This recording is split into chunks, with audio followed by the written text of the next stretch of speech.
And good morning, everyone. I am Brenda Ross with the Office and Events Coordinator for the Small Business Center. And we have a very small group today. But hopefully people that were not able to attend, you'll be able to get some information out of this workshop as well. Today we have Delilah Chartrand, thank you, the Business and HR Manager from Nesda Technologies. And she's essentially here to chat with us about how to hire and retain staff, specifically going over attraction, recruitment, selection, and retention. I also, before we bring on Delilah, I would also like to bring out Chantal Ouellette to talk a little bit about Trendval. She's the Administrative and Communications Assistant. Awesome. Thank you, Brianna. As she said, my name is Chantal Ouellette, and I'm the Administrative and Communications Assistant at Trendval. So Trendval is a community futures development corporation. We're a not-for-profit and we're federally funded. So we offer business resources, business counseling, and business financing options for your small business. So if anybody has any further questions for me, I'll have Brianna email or add it to the chat if people show up, or I'll leave my business card if you'd like to stop by my office if you're in person. But that's great. Thanks, Brianna, for organizing this, and thanks for coming in. Thank you so much, Delilah. All right, I'm just going to click this. All right, I'll now pass it over to Delilah. If you have any questions, please direct them to the very end. And I'll let you take care. Okay. Well, thank you for joining us today, and thank you to the Small Business Center for having us. We will be covering a lot of information in this next hour. So I am Delilah Chartrand. I work for Nesda Technologies. The company has been around since 1995, and we're an IT consulting, implementation, and cybersecurity company. Just a quick mention of the owner of the company. His name is Michael Summers. He won the Business Person of the Year award through the Quinte Business Achievement Awards. I'm going to give you a couple of examples of why I personally feel he absolutely deserved it, and how you'll see how it fits into the presentation that we have today. So I've been with the company for 12 years, and I was hired while I was completing the 3-year business administration program at Loyalist College. I got my CHRP, which is the Canadian Human Resources Professional designation, in 2010, and my Canadian Human Resources Leader designation in 2014. We are a regulated profession. As we go through this information, you're going to see how some of it overlaps or refers back to other pieces, and why it's so important to have good attraction policies and good recruitment and selection processes in place, because without that, you can't have good retention. My quick disclaimer is I am not a lawyer. We are going to touch very briefly on legislation.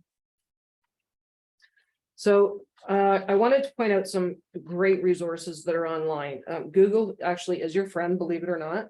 And the one key piece to remember, if you're looking at for any type of legislation around the Employment Standards Act, for example, you want to make sure that you're looking at something relative to Ontario, to Canada. But there's all kinds of resources available online. The Government of Canada website, they've got some recruiting and hiring information. Employment Ontario, there's all kinds of advice for employers and grants. The Job Bank, jobbank.ca, they have different resources such as support, recruitment, and hiring, and more.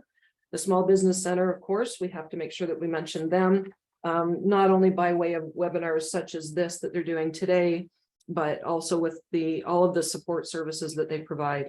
I've made note of the Ontario Chamber of Commerce here, but this is really relative to your local chamber. They too will have some resources relative to employers, as well as networking opportunities.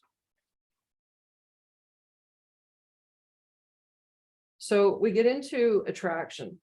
Some of the mistakes that are made actually are that ads can be confusing for some people. The posting might not be clear and precise about what the role is that you're looking to fill.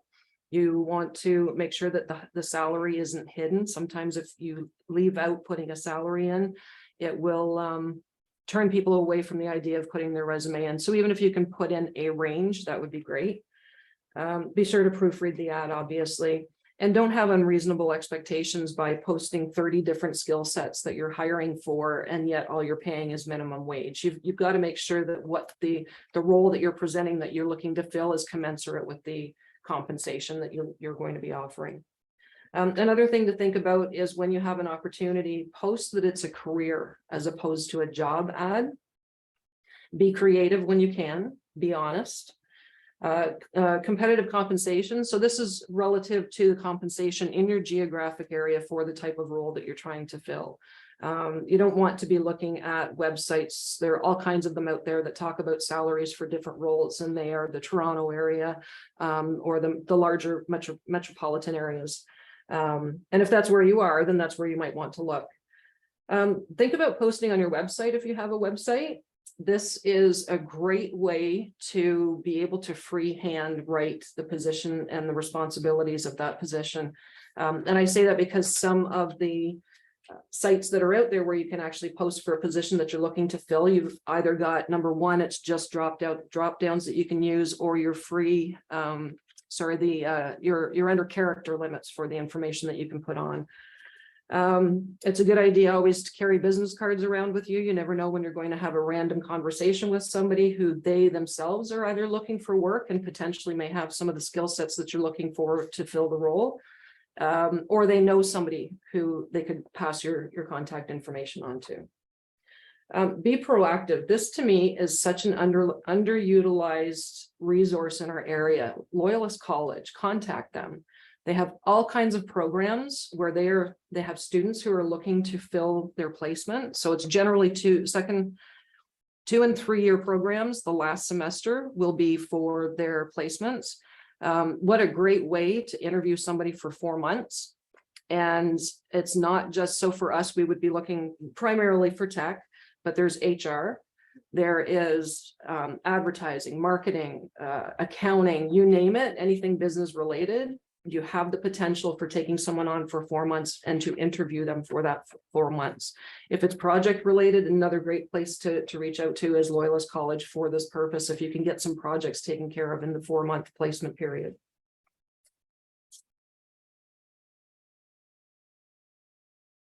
So you want to think about a social media presence, and this is how people will get familiar with your brand and why your company is a great place to work. A lot of small businesses, I mentioned websites, and a lot of small businesses don't have websites, and they do rely heavily on their social media. Here are some stats that I want to give you that are from Randstad Canada. They're a recruitment and HR firm. Now, bearing in mind these stats are from 2012, but I'll give a couple of updated ones as well. So it's no surprise that nearly 100% of all Canadians are on some type of social media platform. But anywhere between 40 and 62% in 2012 of Canadians used social media to search for jobs.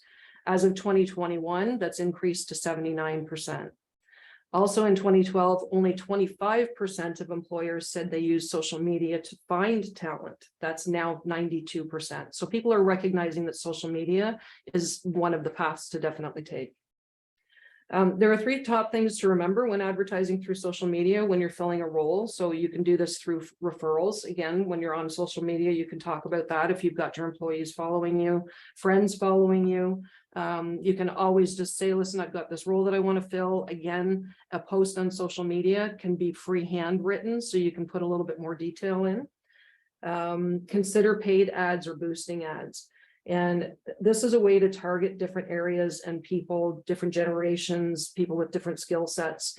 The good thing about this, or one of the good things about boosting or using paid ads, is that you can actually set your budget. So this could be, for example, $20 a week for 4 weeks, if that's what you want to run it at. So it's not overly expensive. You want to be engaging. And by engaging, I'm talking also about consistency. You want to stay consistent with your ads. So for example, if you're used to posting once a day, post once a day. If you're used to once a week, post once a week or once a month. The point to this is don't post once a week for 4 weeks straight and then stop posting altogether and kind of disappear from the face of the planet. You want to stay consistent with your message about your company. Excuse me. And post something about something that you feel is relevant, that you think will get people commenting. That will attract them to follow and stay engaged. And of course, reply to any comments that need replying or any direct messages that you might receive. Just very quickly as a side note, since we are talking about social media, please remember that there is one thing to keep in mind when you're going through the pre-hiring stage. There is a risk for discrimination, and a candidate's social media profile can disclose information concerning a protected ground under the human rights legislation. So you want to be careful with how you're doing that type of vetting. Think about gearing your ad to the audience that you want to reach. Whether you're talking about offering flexible hours or working remotely, we know that these two pieces are key to our conversations over the last couple of years. And obviously this is if you have the opportunity, but it will certainly help to get candidates to gravitate to your company and the role that you want to fill if this is something that they are looking for and they feel is a benefit. So this is really interesting for me. For the first time in contemporary history, we actually have 4 generations in the workforce right now. We've got baby boomers, Gen X, millennials, and Gen Z. Employees now range between 17 and their 70s. So businesses must tailor their management styles to the multi-generational workforce, as well as how to do the attraction to those different age groups. The generations obviously have different sets and values, different value sets and expectations, not only of their work lives, but of each other. So this can be a little bit more challenging when you're managing a team across these multiple generations, but it can also be very rewarding. The shift in the age gap really impacts what we think might motivate someone when they're looking for work and what they're looking for from an employer. For example, baby boomers are accustomed to long hours, which could also include weekends and evenings. Millennials want work-life balance, and for many, this includes working from home. Obviously, we can't pigeonhole every single person just because of an age into those groups, but I really think that getting to understand at least the groups overall, number one, is a great way to determine how to do some attraction, but also once you found a candidate and they're valuable and you want to keep them, this is really good information for retention. So a couple of ads. I don't have my glasses on. I'm gonna grab those. Obviously you can have fun with it. Life is short, work somewhere awesome. We're looking for computer engineers who like to solve difficult problems. Call us on this number now. And if you're an experienced bartender and you can decipher this babble, we'd like to hear from you. So whether you think that these are silly or fun, whatever your opinion is of these types of ads, they certainly do speak to the need to stand out as a company when you're doing a posting. And in the recruiting environment that we're in right now, you want to consider the perspective of attracting people to your company. So we've talked about how and where to advertise. Let's talk about what to do with the resumes that you receive from your advertising efforts. So I've taken some screenshots from a post that I came across. It's a group that I follow on Facebook. Yes, I fully understand this is Facebook. I'm not putting all my eggs in one basket with this. However, I wanted to point out some things here because this is a public forum. So what this person is saying at the top left corner where it says number 1, it refers to having a professional email address. And this is from the perspective of an interviewer looking at a resume. Yes, your email address should be professional. The cutiepie21@gmail. Do you necessarily want to write somebody off for that type of an email address? I don't know. I guess you want to look at the rest of the skill sets and how they present on paper for the balance of the resume. But what they do note is a Gmail address. And quite frankly, I'm not sure that Gmail makes for certain that is a professional email. What about Yahoo? What about Outlook? What about Rogers? What about Bell? What about iCloud? So the Gmail here piece really doesn't matter to me. So underneath that, we've got blank times, and they specifically note June of 2015 to January 2020 at one company, and then January 2021 to present at another company. What they're saying here is remove the months, because if you post 2015 to 2020 and then 2021 to present to a manager that is 0 time off, that is absolutely inaccurate. When you are looking at a resume, when I'm looking at a resume, sometimes it can be very subjective depending on who's looking at it. But that tells me that you probably do have gaps in your resume and you don't want me to be aware of them. Then we get into the grammar and spelling. So what they've got written there is, I work in a precise, I can't see all of that right now. I work in a precise world, basically, or workplace where precision is required. If I find a single mistake, boom, your resume is out. A Grammarly subscription is free for personal use. Get one, use it. No, Grammarly is not perfect. It will miss on occasion some things when it comes to grammar. We actually have a paid subscription, and it doesn't catch everything.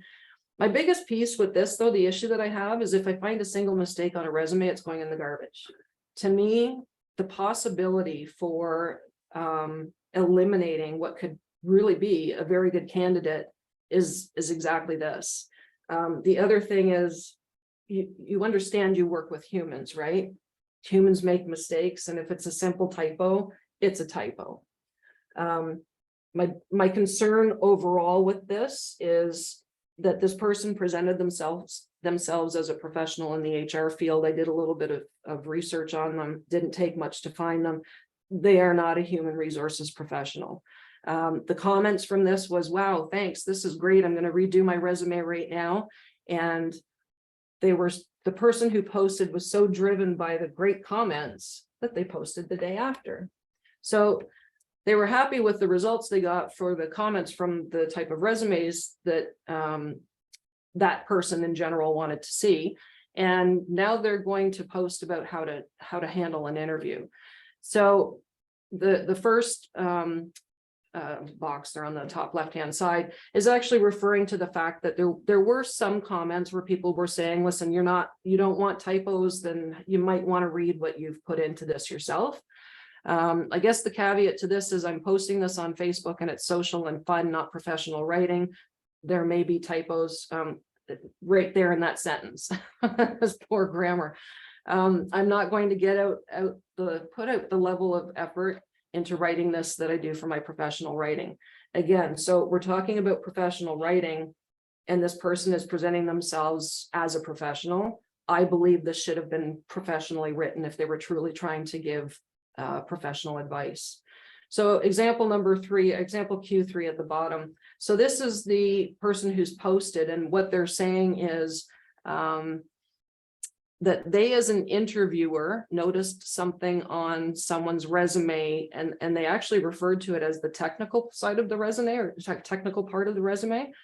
And the interviewer responded with, oh crap, I see you did this thing. I also love to do this thing. Can you tell me about it? I'm super interested. If you're interviewing someone, I don't think the first words out of your mouth based on something that is technical on their resume should be, oh crap. That's just my take on it. And then we go over to the other side, which was question 1. So this person says that they never asked this question, where do you see yourself in 5 years? And they go on to say that if the person answers with your job or in your seat, that is never the answer. It's clever. Don't be clever. You're too professional to give that answer.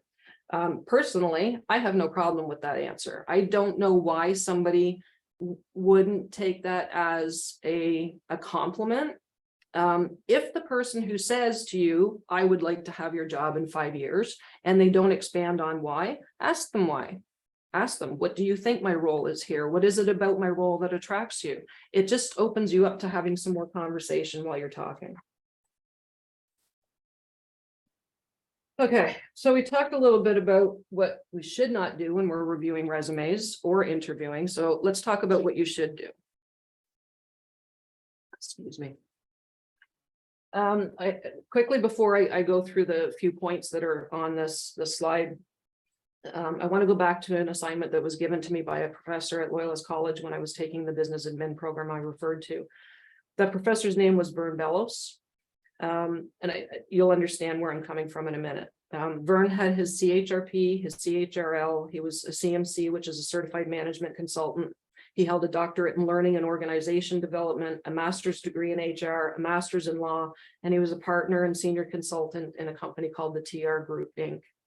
I'm giving you this bit of background because anybody who was lucky enough to be taught by Vern, and Vern did teach, luckily I was one of those years where all 9 disciplines of HR were taught by him. He was highly respected by anybody who worked with him or for him as well. So his teachings about the resume reviewing and scoring are really different from how most companies will handle this part of the recruitment process. But this is considered best practices. So what you want to do based on the role that you're looking to fill is start a rating chart. And really what that is just, it's a list. It's a list of the skill sets and the traits of what it is that you're trying to fill. And then you rate it, whether it's 1 to 5 or 1 to 10, however that fits in. Blind resumes are when you have the ability to, the resume should be going to somebody other than you, and you block out the name. You'll probably want to block out, well, there are going to be things on there. I get resumes with age, religion, parents' names. Really? Yes. Oh my gosh. Yeah. So there's information that you don't need to see. It's considered extraneous information, and it can hold biases, frankly. It could also be the years of the education that gets blocked out. You then are now looking at a resume of what this person is saying. I really want to present to you are my skill sets. This is what I qualify for. This is what I can do. So then you take what you have as that resume and you fill out your ratings and you go through the qualifications. The one thing that I want to say is to be open to lower ratings though, because I'm saying that on occasion you will come across a resume where somebody points something out about themselves or they refer to another skill set that they have that you weren't necessarily hiring for.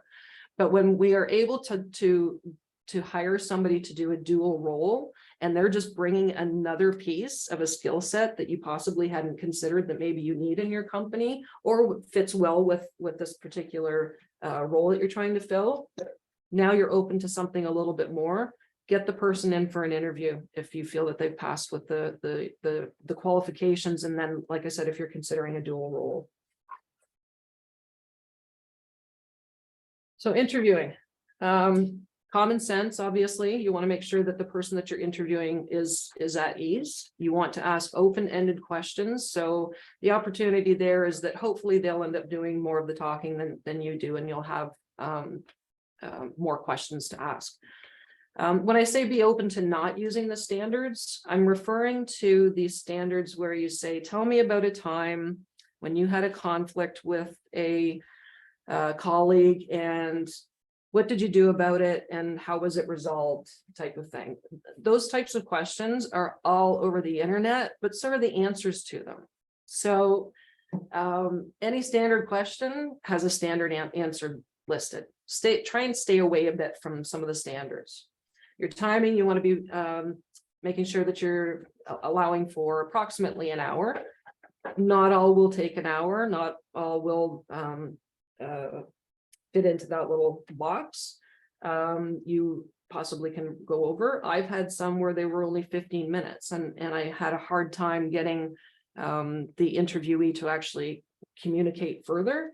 I truly will try to at least make it a half an hour, because sometimes if you can just get them motivated a little bit more and talking a little bit more, you can learn more about them. Environment, you want to be open for small talk. My apologies. It's same thing. If you feel that you're at maybe a half an hour and you want to talk a little bit more, then just open up for some small talk.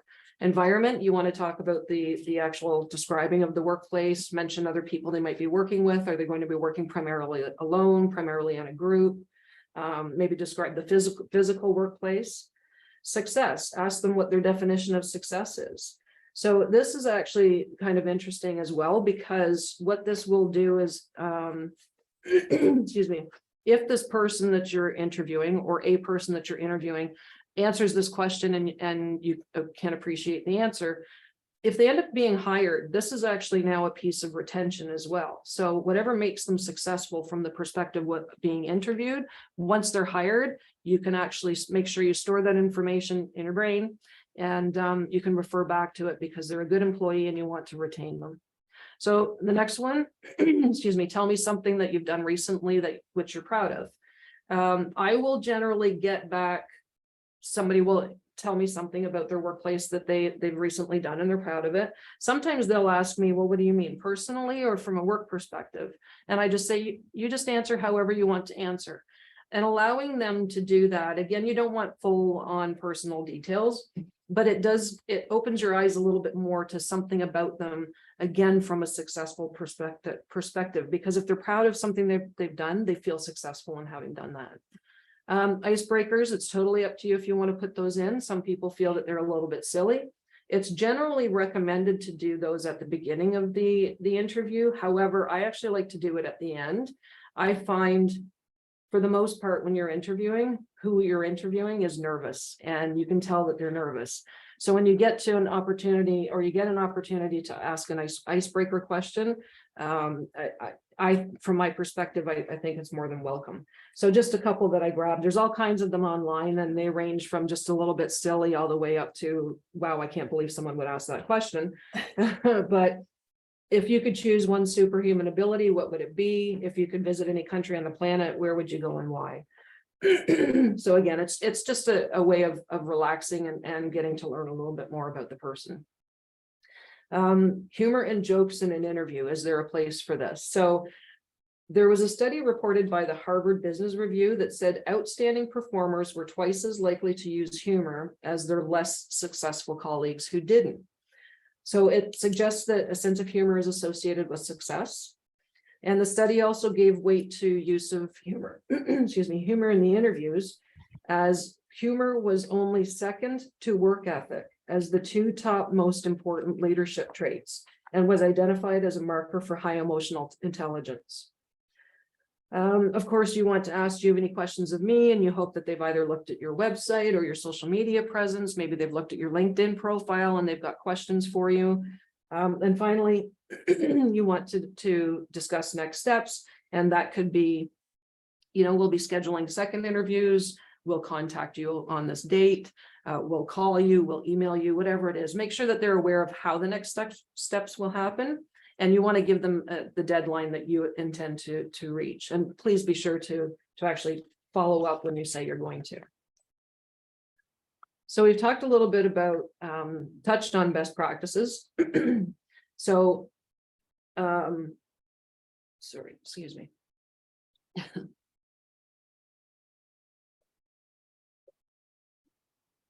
So the employment contract.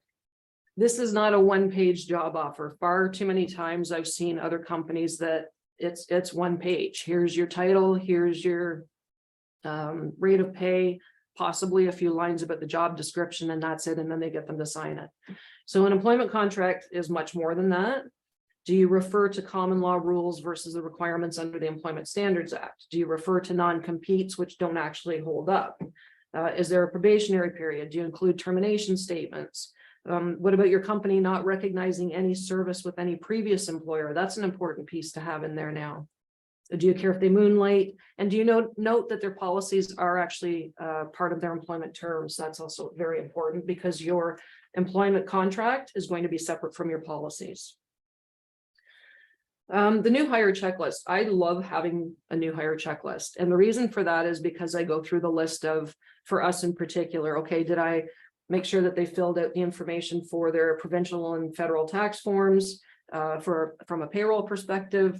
Are they going to get a Petro-Canada card, which we give to some of our techs? Are they going to get one of the Amex cards that we give to some of our employees? Headset, laptop, what's their phone number that you set up on your VoIP phone system? Excuse me, it's all of those things for bringing them on. But the other piece to this, and although we aren't talking about offboarding at this point in time, this checklist actually reminds you of everything that you gave that person when they first started that you now want back. Keys to the office, shut down their email, everything that you brought them on with now needs to be reversed. Policies. So we at Nesda, we have 71 policies in place. Many of these have subsections. Policies are a fluid document and they need to be reviewed and updated consistently, not on a monthly basis generally. I'll give you an example, because on occasion you'll come across an issue with an employee where you think, oh, I hadn't included that in my policies and now I need to. So for example, the first couple of years I was at Nesda, for whatever reason, well, I know what the reason was. It was an employee who fell asleep at their desk, and I had to put a policy in place that said you will not sleep at your desk with the expectation of the company paying you. So things like that will help you to make note of, okay, I need to add a policy about this.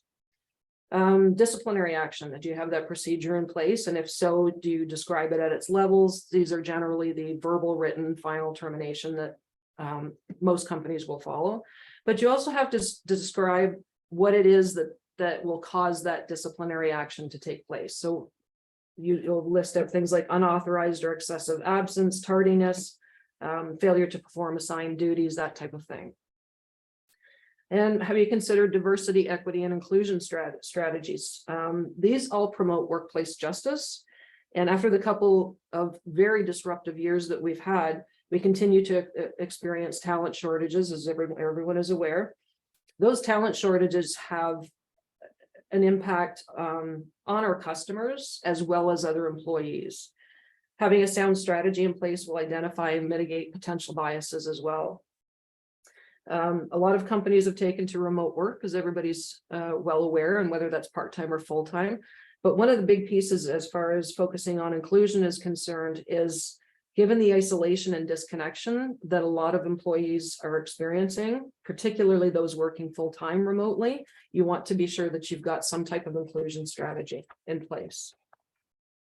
The knowledge transfer. So you want to consider adopting a systematic approach to ensure that knowledge supports strategy. And when I say that, I'm talking about, for example, if an employee is able to attend any competency or skills development training, you want them to be able to bring it back and share the essential knowledge that they learned from that training. That's part of your strategy as well.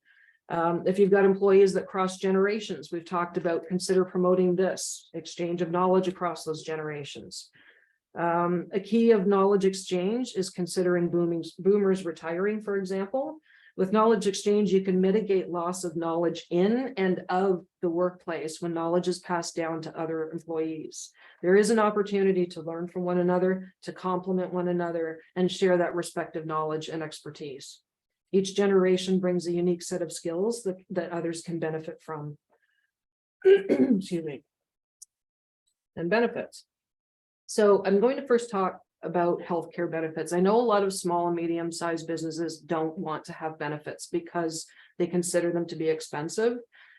This is actually a really good way to show your employees that you care about their health. It's great for attraction. It's really good for retention as well. And if you've got part-time employees, you can consider benefits still if they are working 24 or more hours per week. And the cost can actually be shared between the employees and the company. This doesn't have to be all on the company to take care of the financial side of this. But other benefits to consider that are more than just a healthcare plan. So these are a couple of examples I wanted to give of Michael and him having won the Business Person of the Year award. Several years ago, my father fell quite ill. He ended up in the Kingston General Hospital for over a year. My mother, who was married to my dad at that time for over 50 years, didn't drive. And so I also have a sister who works at Nesda with me, and then there's an older sister who does not. My sister and I had a conversation with Michael about how we felt we wanted to make sure that mom and we got there to Kingston to visit dad. And he was wide open and said, listen, you folks do what you need to do. So I took one day a week off to make sure that dad and mom got to visit, and I got to see my father. My sister did the same thing. She took one day off a week, and then our oldest sister, she did what we call the third shift. Michael was so open to it, no questions asked. He just said, do what you need to do. Family's more important. Another key piece of what Michael has done to take care of his employees is we found out, I think it was 3 years ago, we had an extremely hot summer, and one of our employees was living in an apartment building on the 4th floor with no air conditioning. And Michael right away handed over a business company card and said, go buy yourself a portable air conditioner. So these are the types of benefits that have some financial meaning to them, obviously. But it tells your employees that you actually give a damn about them and you want them to stay and that they're important to you. Creating a safe and healthy and happy workplace. This ensures again that employees will feel at home. Obviously, there's some legislation around that. We'll touch on that briefly when we get to that slide. For example, when we're talking about safe, healthy, and happy, it's we're well into winter now, unfortunately, with what we've got on the ground out there. But if it isn't myself or Michael emailing staff when we have snowstorms, the email goes out in the morning. We tell everybody, pay attention to your email, and we tell them to stay home. We are not in the business of risking people's lives or their safety for the sake of generating some revenue by having them coming into work. It's not worth it. Our employees mean more to us than that. So it's not always about going above and beyond. It's about recognizing that your employees are human beings and having compassion for them. If you don't already have one, consider an open door management style, sharing information about contracts, sales, new clients, company objectives. It helps to build enthusiasm in the company. I'm not talking about opening your books and letting everybody see your financials. It doesn't need to be that. It could very well be a conversation about where you as the owner or manager see yourself in 5 years, what you want to be doing, what the strategies are for the company. Do you have or have you considered implementing performance feedback, or what about bonuses or rewards? So if you have something in place and it works, great. But if you don't, and you're considering any of these, and this is particular to performance feedback, you want to make sure that it's administered and communicated properly. So these should be designed so employees understand what they need to do to earn bonuses and to get the performance feedback. If this is done wrong, employees can become disillusioned with the company and feel less valuable to the company. And of course, surprises. Everybody likes a surprise.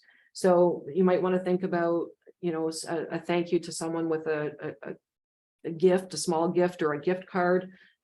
Some people, introverts, for example, would like it done a little bit quietly. Others, you know, they like the applause and the feedback with the group. And when you take this kind of consideration, this type of award or gesture into consideration, it's not just about top performers, because that can demotivate other people. So look around at who you have working with you or for you, and recognize that there may be some people who need just a little bit more motivation. Now, I didn't do this on purpose. I think this was subconscious that this slide is as dark as it is.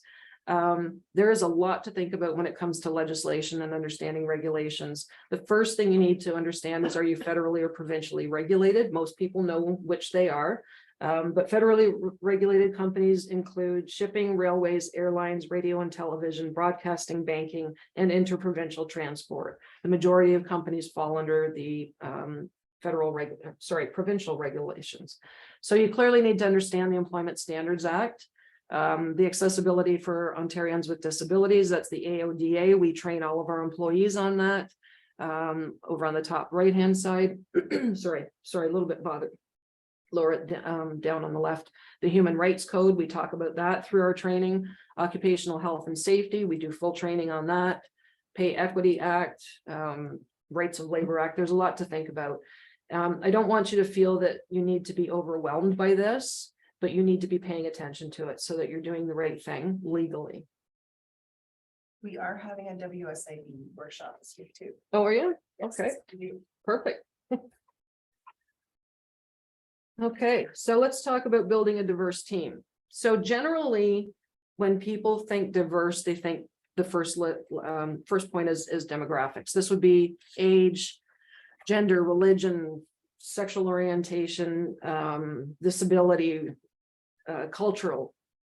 So those are your demographics as far as diversity is concerned. But what about personality diversity? So you've got introverts versus extroverts, leaders versus followers.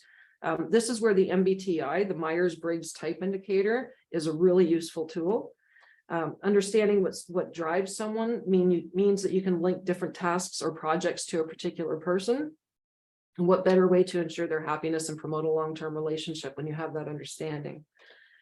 I think everyone can say they've experienced or at least witnessed personality conflict in the workplace.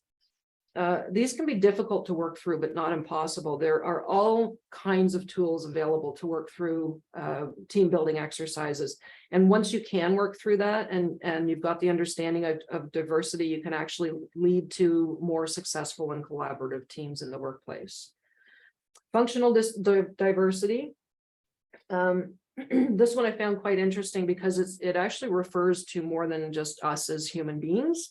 So this refers to marine ecosystems and plant species as well.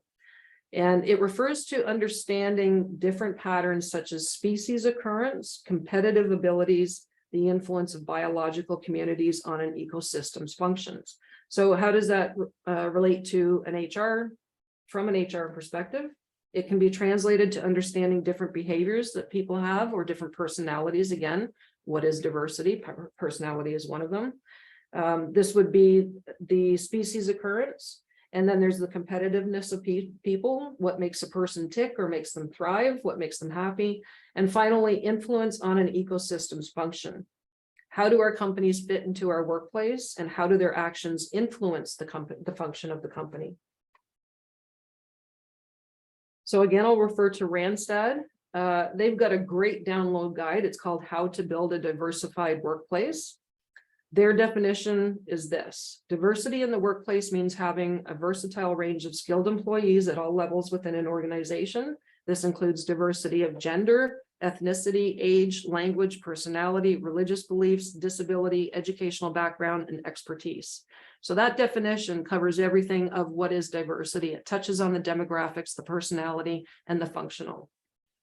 The guide also references a study that was done by Deloitte in 2016, and the study is called Outcomes Over Optics, Building Inclusive Organizations. And it talks about how being diverse can impact your bottom line and the different advantages that diverse companies have over their competitors. So the study uses the word courageous a lot. They use that to describe diverse companies. Courageous companies were found to consistently outperform those that lacked courage. They were prepared to weather the storm, for example, to persevere in the face of adversity. They were able to deliver financial performance. They were more likely to focus on national and international markets rather than local or regional, so that gave them the opportunity to expand and compete. And their growth stages were faster from an employment perspective. There's many other sites which refer to the benefits of having a diverse and inclusive culture. So I'm not eliminating those, but I do feel that the results given by the Deloitte study the proof is in the pudding. You can persevere, be a financial performer, expand and compete, and have some really good hiring growth. So we're going to get into retention. We've talked about posting ads for positions or roles in your company, how to handle resume review processes and interviewing. Once you've selected the right candidate, now you need to be sure that you keep that valuable employee working with you. So career growth. There's no harm in having a conversation with somebody who is interested in career growth. You want to sit down, talk about the path, you want to plan it, and you want to support them in that. Meaningful work, again, this touches on career growth. You want work to be stimulating and challenging, and you want to have a process in place that actually offers, would be like the open door policy where they can offer their opinion. You'd be surprised at some of the information that you can get as feedback that actually is very beneficial to your company. Appreciation, so we talked about goals, which goes back to the career path. You've got perks and rewards. No one wants to be taken for granted, that's for sure. And understand the difference between perks and rewards here. Perks would be something like free lunches or leaving early on a Friday on a long weekend or something like that. But they can often become expectations from employees as well. Rewards are reserved for recognizing specific behaviors. There are many ways to be creative with all of this. Work-life balance, we've talked about things like flexible schedules, considering wellness perks like fitness classes. Again, if you go back to even a benefits plan, generally there will be some type of wellness that's offered in that as well. Empowerment, this comes with a level of trust. And consider, again, we talked about this, talking about sales, new clients, new projects. Please allow for mistakes as well. that does actually empower people, that you are forgiving enough that mistakes can be made. If it's something that you feel requires it, sit down and do a debrief. You want to talk about how it happened, why it happened, and how we can eliminate it from happening again. And you want to have a suggestion process in place which encourages innovation and change. And again, a lot of that can come from conversation. Fun, well, we spend an awful lot of time with our coworkers, so we need to allow for time to celebrate and enjoy one another and our workplace. This promotes pleasant and stress-free workplaces. You can do something like having a monthly trophy. For example, John walks in the door and I don't know, John's wearing like a gray and black t-shirt or something, and you say, hey John, you're the first one to walk in this month with a gray and black t-shirt on, and here's your trophy and maybe a gift card to their favorite coffee shop or something like that. It's just something silly, but it's lighthearted and it can keep things stress-free in the workplace. Traditions, you could, I don't know, plan something for when your busy season is coming up or when summer's starting. Put something in place that you follow through on every year. So the thing that I found interesting about this slide, pre-COVID, you used to be able to go online and find all kinds of statistics about what made people happy with the workplace that they were in. And now what we're finding, I've reworded it here, but it's all about why are employees leaving. We obviously can extrapolate out from the information that we find and do a reverse engineer on it to figure out, okay, how can we keep them? If they're leaving, then we must be able to figure out how to keep them. So there was an article that was sent out by the Human Resources Professional Association, and it stated that the reason people are leaving companies are reflective of the generational gaps that we have. 50% of Gen Z and millennials who were asked said they would consider leaving if their job prevented them from enjoying their life. But across all the generations, basically the trend is that people are putting greater focus on well-being, health, both mental and physical, and family. So again, Randstad, I'll mention them. They do have some stats on their website, which are relative to what's listed here: the competitive compensation, improved benefits, flexible work schedule, career advancement opportunities, and training and skills development. Excuse me, 60 to 65% of the people surveyed considered competitive compensation to be the #1 motivator for changing jobs. So again, that goes back to the competitive compensation being paying for based on the geographic region that you're in for the role that you're hiring for. Improved benefits are also noted as important for retention. And of course, I mean, that can be the healthcare, the pension, the life insurance, vision, dental, but it can also be some of the other benefits, such as allowing for the flexible work hours and working remotely potentially. Just can't read that. So the flexible work schedule that does keep coming up, that obviously the shift came through the pandemic. Many people faced extra challenges in their personal lives, such as homeschooling their children or taking care of an elder parent. And I think people quickly realized how open they were to maintaining that flexibility. Even now, employees are not willing to lose that. The ones that have it, 33 to 37% of employees would consider new job options with more flexible scheduling. The challenge with flexible scheduling from a company perspective is that can look different for every employee. So it could be the ability to work from home. It could be choosing the hours and the days that they want to work. It could be that they're full-time, they want to go to part-time. It could be they're part-time and they want to go full-time. So managing that can get a little bit difficult. It really does depend on the individual circumstances, and being flexible can be hard to navigate through, but you can manage it, hopefully, if you can manage it without impacting, obviously, the business goals and targets, then you should consider trying to manage this way. Some people are looking for better career advancement opportunities and training skills development. This is one of the top motivators for changing companies, and employees will consider leaving their current position in favor of another if that may be offering this benefit. You can offer up training or cross training. And this again goes back to the career path, where you're going to sit down, you're going to talk about the path, you're going to plan it out, and you're going to support your employee through it. The good news about training and skills development is that it can and it should have a direct impact on your retention rates with your employees as well as revenue generation for your company. So it's twofold there. Every year at Nesda, I sit down with all of our employees. We do what's called our one-on-ones, and there are 3 questions that I generally ask people, and then we have kind of open conversation after that. I always ask, do you have all the tools that you need to do your job? Are there any skill sets you'd like more training on? What do you think we as a company could be doing differently? And if you've got the right relationship with your employees, you're going to get you're going to get honest answers. I have yet to have a conversation with an employee who did not ask for some type of training. Okay, resources. Excuse me, I already talked about Loyalist College and the opportunity for placement or even projects. Hicks Morley, I highly recommend getting their e-newsletter. Anything legislative related, Hicks Morley sends out. Myers-Briggs Types Indicator, I talked about that. That's understanding the personality to diversity. The Enrichment Center has payroll funding opportunities. META, the Canada Ontario Job Grant, Canadian Association for Supported Employment. They have an HR inclusive policy toolkit. Human Resources Professional Association. Again, I don't want to overload your inbox, but they do have e-newsletters as well. Randstad Canada, they've got all kinds of employer support and guides available on their website. Deloitte Canada, the study that they did, outcomes over optics, and this was relative to diversity. And once again, Google is your friend.